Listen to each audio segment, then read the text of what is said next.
Thank you for the watching, guys. I love you. Bye-bye. Hello, guys. Nagsiprito po dyan ang mister ko ngayon. At ako naman, nag-ano ng ampalaya. Ayan, imikos-mikos lang natin yan. Gulay-gulay. Hiwa-hiwa.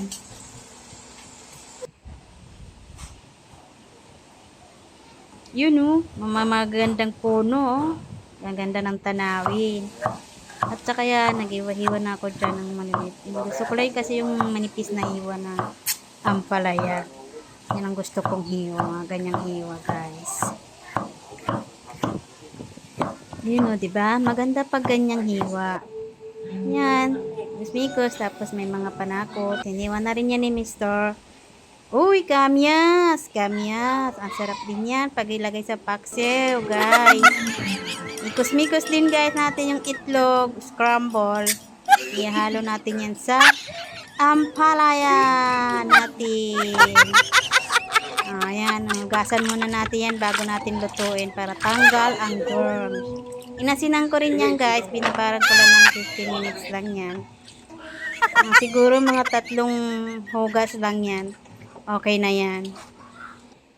Diba? Ang gaganda ng hiwa.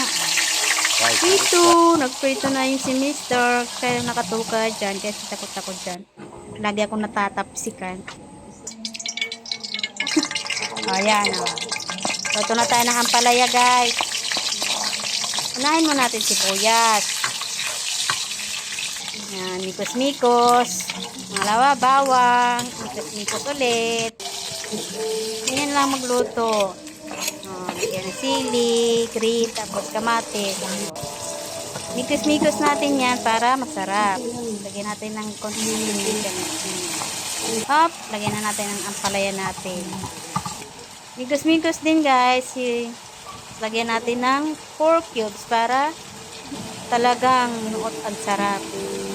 Lalo na lagyan natin ng pampasalasa, magic, na may ginisa-mix. Konting ano lang yun, konting asukal lang yun. Tapos lagyan natin ng ito. Yan. Mikos ulit. Tawan?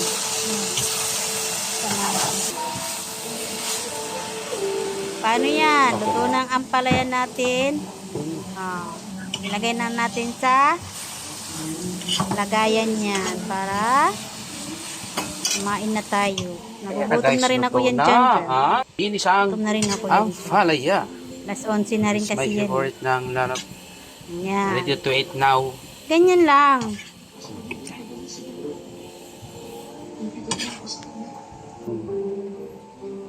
Thank you for the watching, guys. I love you. Bye-bye.